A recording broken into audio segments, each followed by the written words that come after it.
Giant Voice, the official podcast of the United States Navy's largest overseas installation, Commander Fleet Activities, Yokosuka. All the information you need to succeed as a forward deployed sailor in Japan. Each week, we tackle one topic and speak to experts who can answer some of your most frequently asked questions.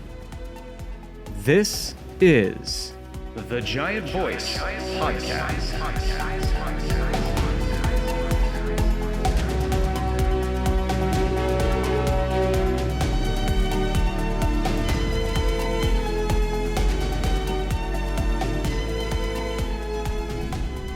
Okay, welcome back to the Giant Voice Podcast. My name is MC2 Conner Houghtaling. I hope everyone's having a pretty great day today. Today we'll be talking with CFA's Victim Legal Counsel.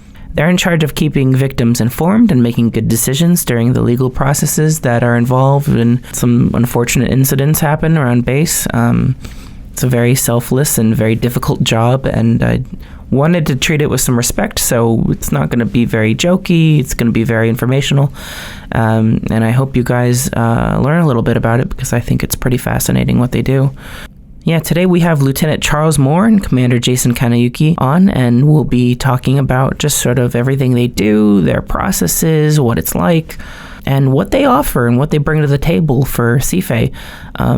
It's a kind of a service that you don't need until you really, really need it. So it's important to know about it and to spread the word as far as we can get it. That being said, we'll talk about their phone number, their DSN, and their office location, so that way if you have any questions or if you just need a consultation, they will accept anybody. So that will be at the end of the episode. Thank you, and I hope you enjoy. All right, well, thank you for coming on the show, guys. How are you guys doing? Great, happy to be here. Thank you for having us. Could I get a little bit of an introduction from you two? Sure. My name is Commander Jason Kanayuki. I am the Senior Victims Legal Counsel here in the Pacific AOR, and we're stationed here in Yokosuka. This is actually my second tour as a Victims Legal Counsel, or VLC, as we like to say. And so, yes, this is my colleague, Lieutenant Moore. I'll let him introduce himself. Thank you, sir. Yeah, I'm Lieutenant Charles Moore. I'm the other Victims Legal Counsel here in Yokosuka.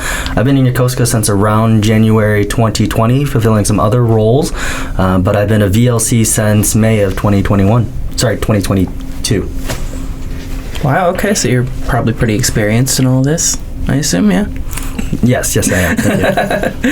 So, well, for me, I'm not. So, I'd love to just know what exactly VLCs do. So as Victims Legal Counsel, we represent victims of domestic violence and sexual assault. That is our mission. We meet with our clients and help them understand the process with reporting, with participating in an investigation, and all of the different rights that are involved and options that they have and decisions that they can make to participate or not to participate in these different complex, involved, lengthy legal processes. So that's, in a nutshell, what we do as VLC, or Victims Legal Counsel.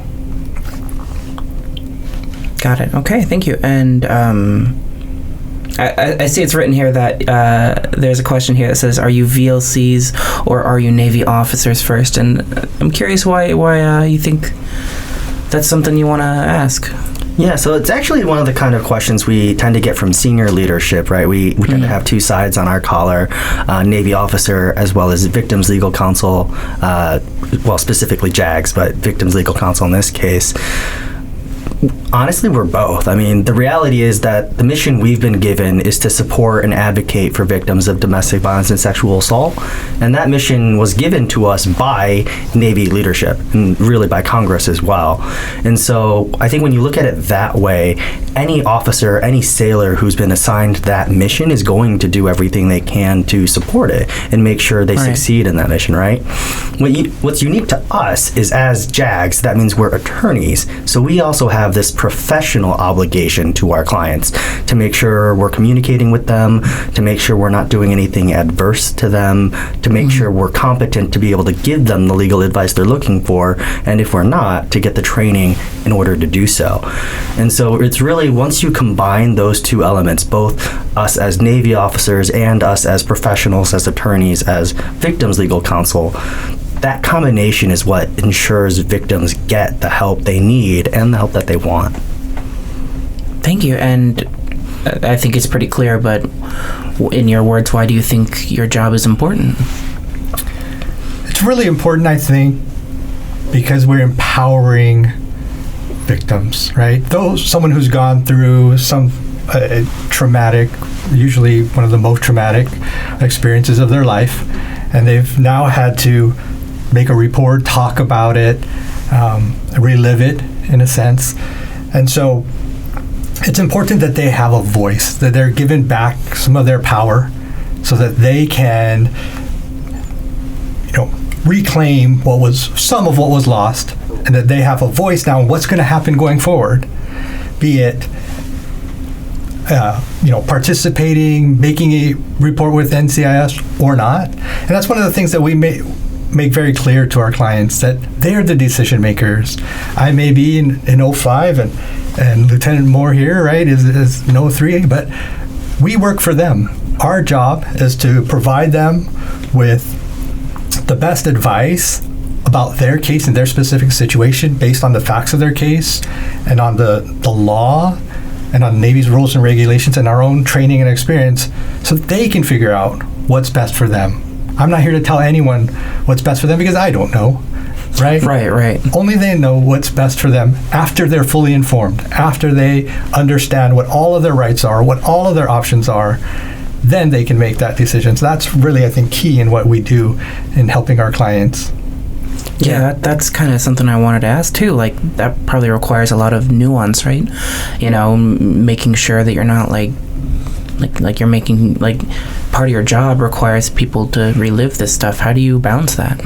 Yeah, so that's a really good question. A lot of what we do is client driven. So, one of the things we like to share as much as possible is that when someone comes to our office, they don't have to tell us everything that happened, at least not right away, and never if they never want to share that information. We don't want people to have to relive that trauma if they don't want to, or if it's not something that will help them. What we focus on is really their needs first, right? What are they looking for? Do they even know what they're looking for? We cover those things first, and then because we can kind of act as like this dictionary, as this resource for them in a very scary process that has a lot of unknowns and questions, we will bring up to them good topics that might be worth talking about. And then if they tell us, hey, no, I don't want to talk about this, that's kind of the end of the conversation, but at least they know it's something that's there, that we're here, we're standing by, we're able to help them.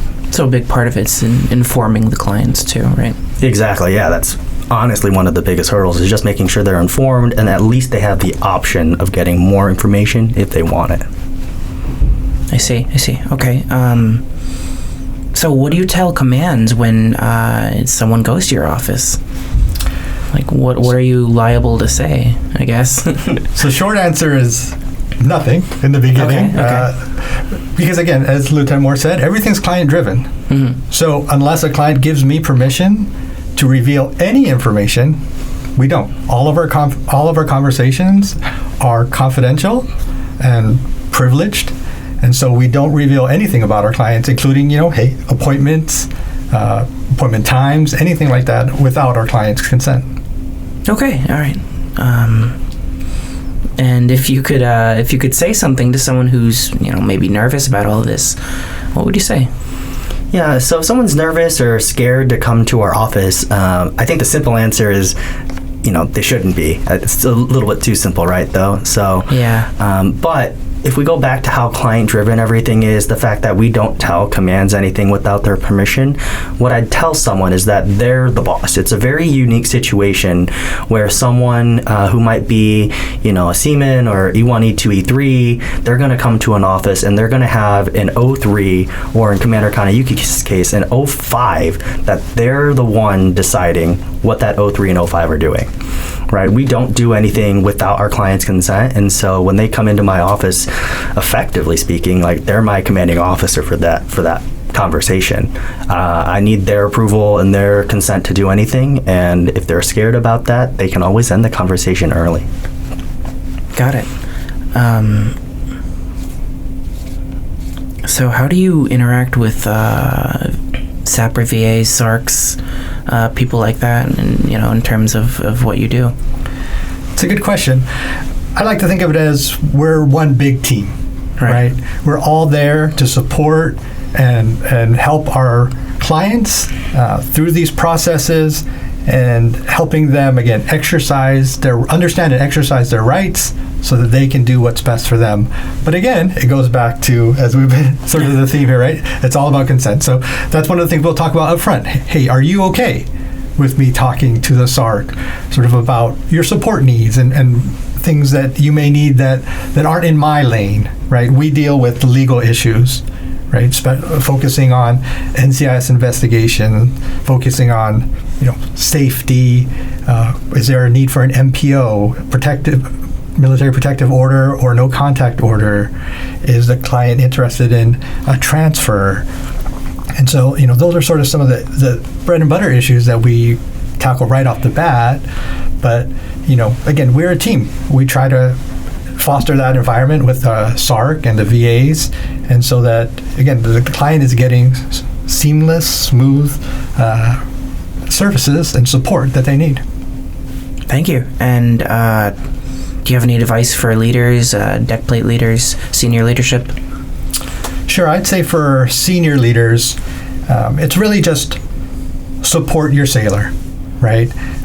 They are in the need to know. So if an unrestricted report is made, they get notified, right? This sailor on your ship or at your command has filed an unrestricted report, and they're given some basic information about what happened.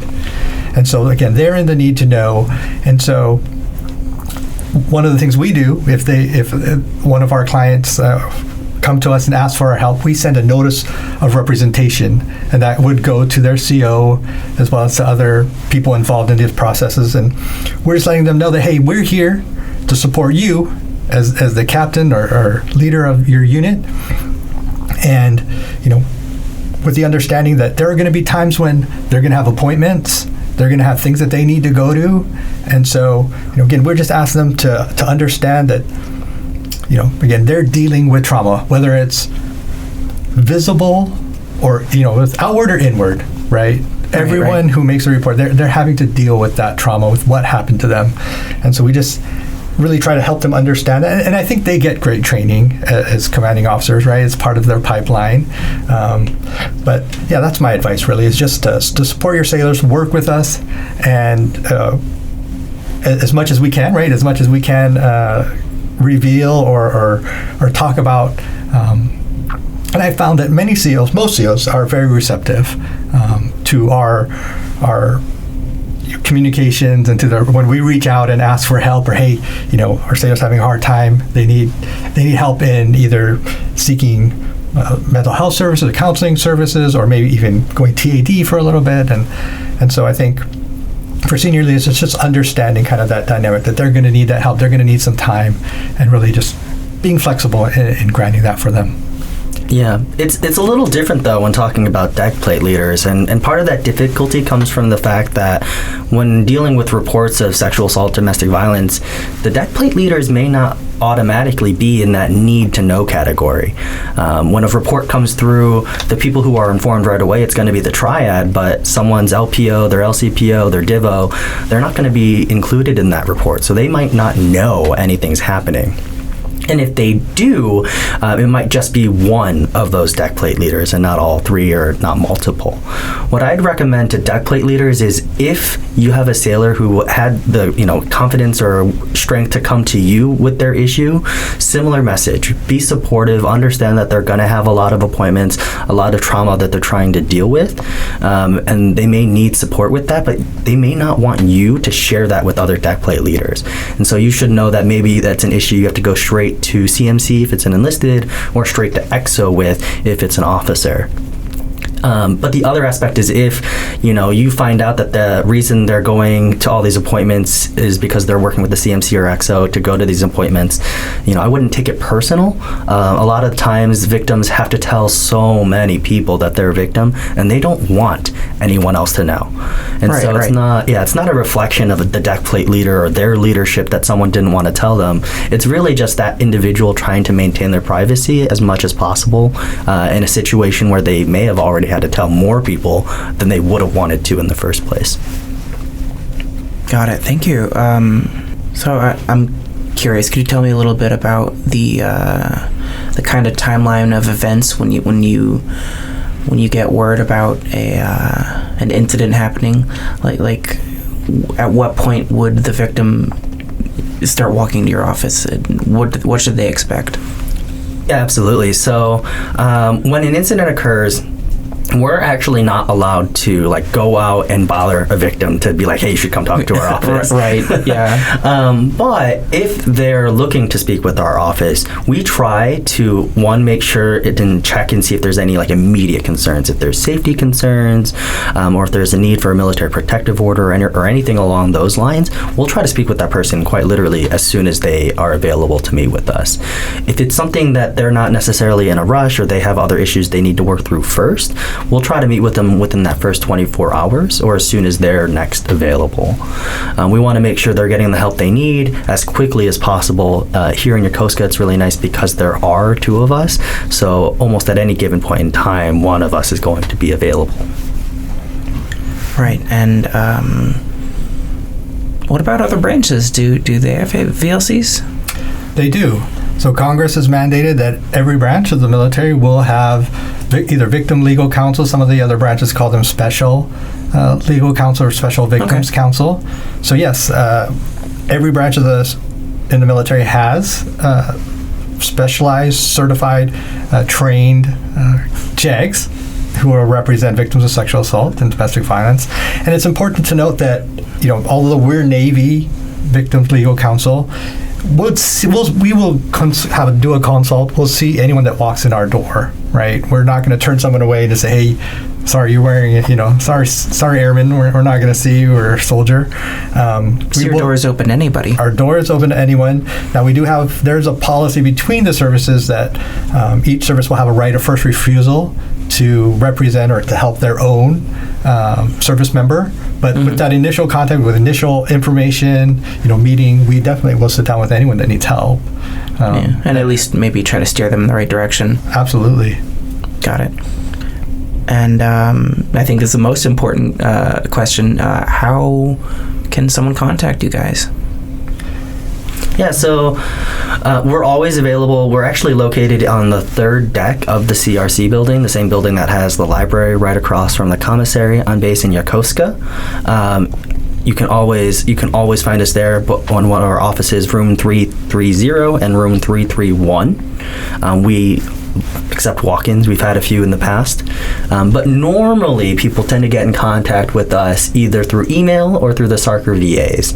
So your VAs, if you have a VA, they'll be able to get in contact with us really easily because they should already have our contact information. Okay. And then do you want us to give maybe our phone numbers? So my DSN is 315-243-9324. They're always welcome to call, and if they'd like to just set up an appointment at their earliest convenience. Thank you so much. Is there anything else you'd like to add? Yeah, no, we really appreciate the opportunity that you've given us to speak out to the CFA community. That's one of our big goals and objectives this year is to get out there and get the word out. We've been around for 10 years now. This is our 10-year, wow. 2023 is a 10-year anniversary of the Victims Legal Counsel program. So we're excited about that, and we're excited about just getting the word out, letting more people know about what we do. When we do an AOB brief every week, right? Every week we do AOB, and I like to start my briefs by asking how many people have heard of us, right? We've been around 10 years. How many people have heard of a Victims Legal Counsel? You don't get very many hands. I get maybe 5 to 10% of the room, right? So not many. our goal is to get the word out, let people know that we're here, we're standing by, 24/7 to assist and help our clients, through these again very traumatic, complex legal processes. And it's important, I think, for them also to understand that we're here to help at any stage, right? Even if someone's thinking of making a report, right? They haven't seen the SARC review yet, they're just thinking about it. We can help them. So you're open for consultation too? Absolutely. Absolutely. Yeah, and we're just the two Victims Legal Counsel in Yokosuka, but the VLC program as a whole covers 27 locations around the world. So in this AOR, since a lot of our sailors deploy, right, if they find themselves in Guam or Sasebo, we have Navy Victims Legal Counsel in Guam and Sasebo that can help. And then we also do remote appointments. So if we're not in their location, if they find themselves in a foreign country somewhere else, we can do a remote call or something like that, maybe a Teams meeting, so that we can still answer their questions and help them. So you're saying potential victims are going to have a way forward no matter where they are? Exactly. Okay, that's good. Well, I don't have any more questions. I'm sorry this was a little dry, but I figured it's probably best to stick to the facts. Try to make sure that, just get the word out. It seems like a really selfless job, a really important job too, and I thank you guys for being here. Thank you for having us. We appreciate it. Thank you. The Giant Voice podcast is a production of Commander Fleet Activities Yokosuka Public Affairs Office. The views expressed do not necessarily reflect the views of the Department of the Navy or the Department of Defense. Thanks for listening.